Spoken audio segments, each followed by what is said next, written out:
Au fait, est-ce que vous avez entendu parler de cette histoire de fou? Je vous vois d'ici dire que c'est encore une histoire de journalistes qui adorent regarder leur nombril. Mais en fait, non. Le sujet dont je vais vous parler est une sorte de parabole de l'état politique de la France, décidément une démocratie de basse intensité, de l'entre-soi, des petits arrangements un peu indécents entre les médias installés et les pouvoirs établis. C'est un numéro spécial de l'actu démasqué.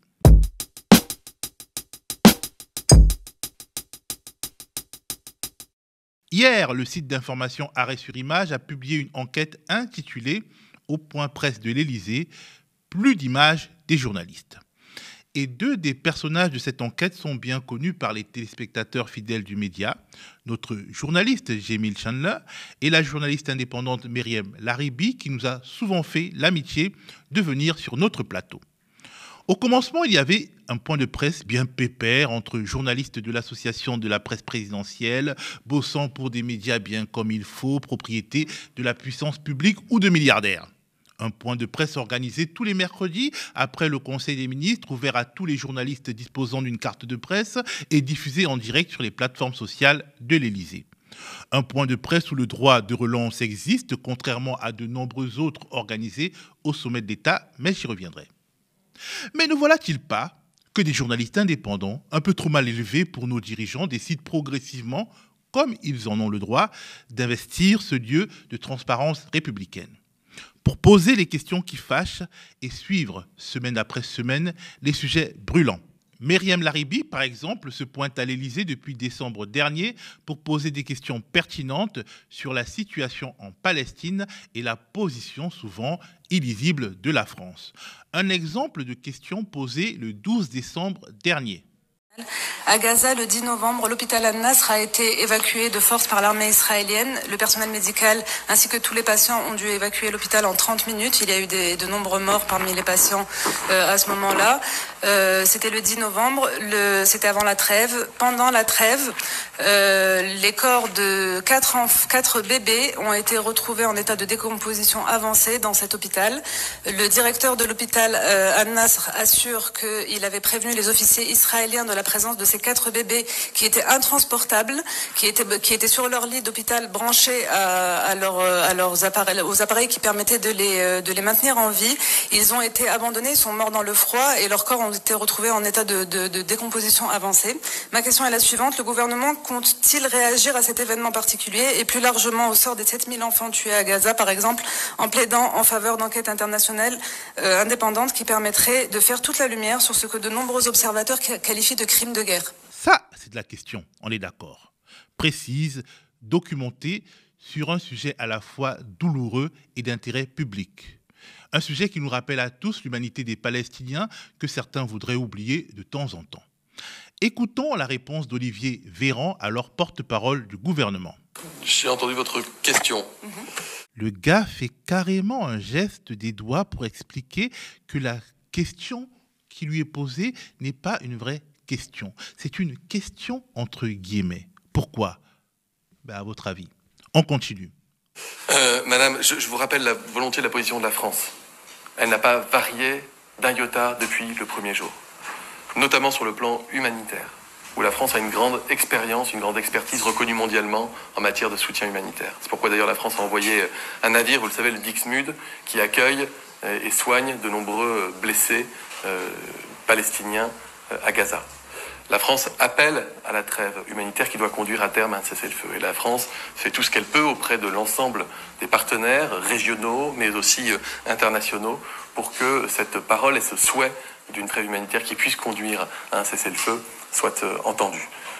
Et la France fait évidemment partie des institutions internationales qui sont amenées à être saisies lorsque la situation l'exige et à se prononcer sur des différents actes qui peuvent être commis.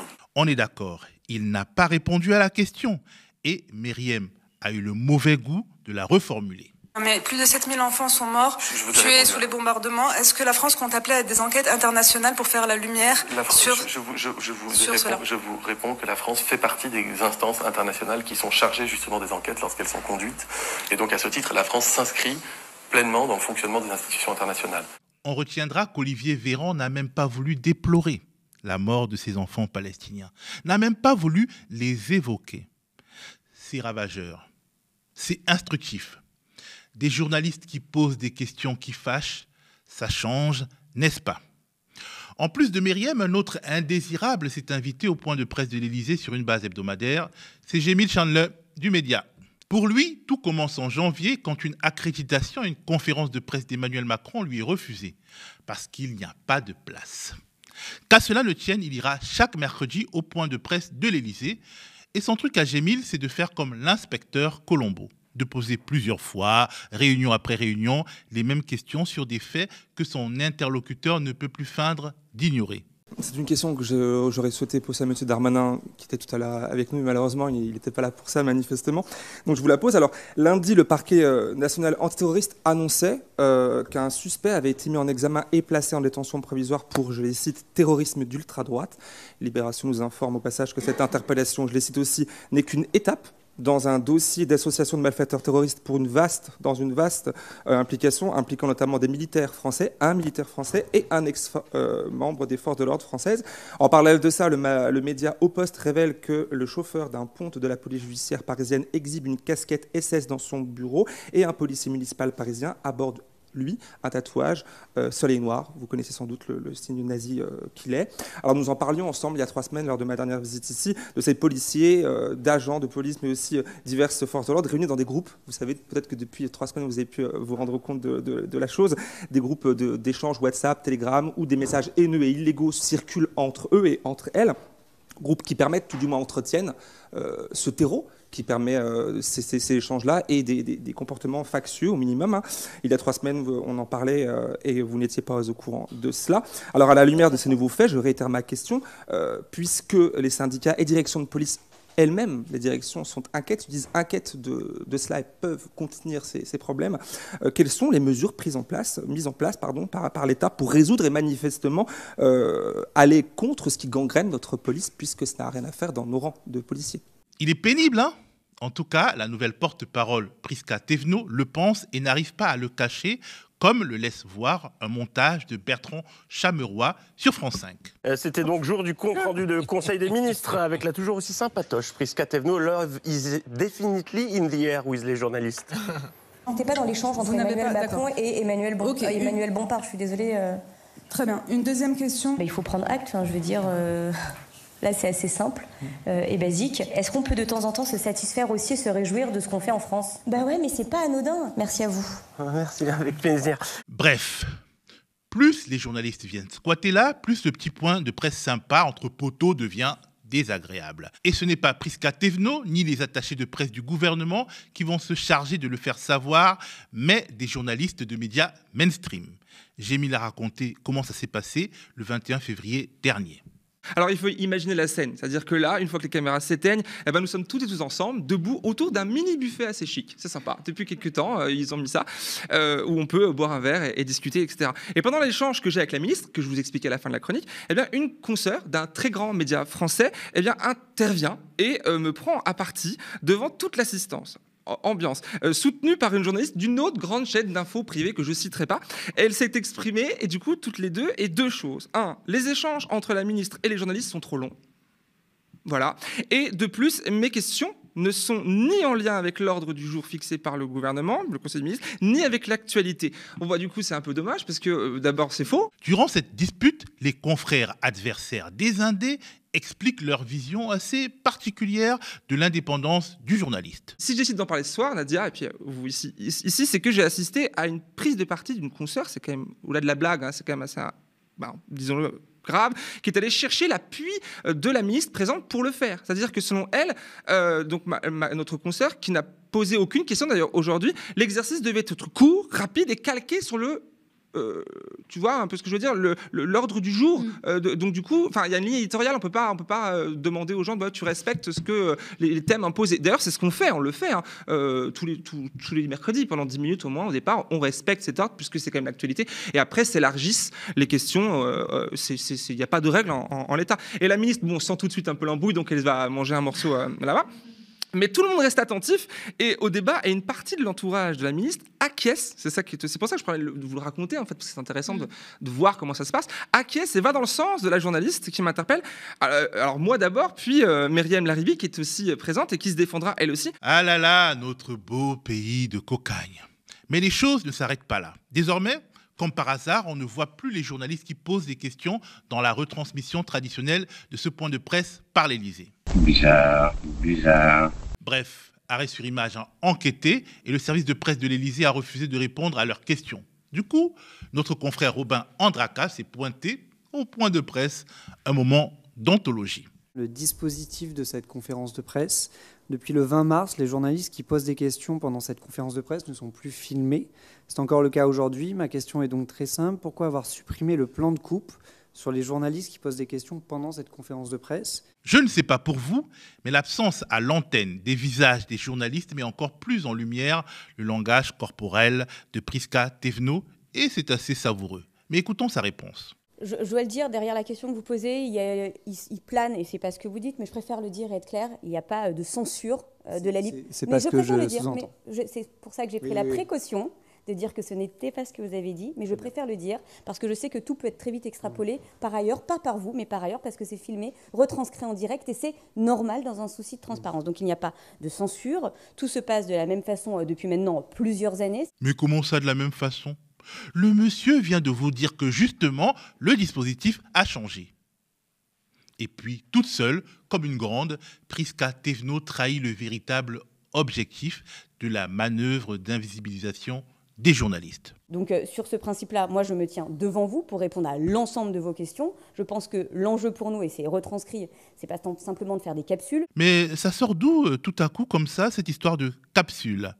Robin Andraka revient à la charge car elle n'a pas répondu à sa question. D'accord, mais pourquoi du coup ce changement de dispositif ? Il n'y a pas de changement de dispositif, c'est ce que je viens de vous dire. Mais si, le soleil se lève à l'est et se couche à l'ouest, et là, il y a un changement de dispositif. Si, sur les plans de coupe des journalistes.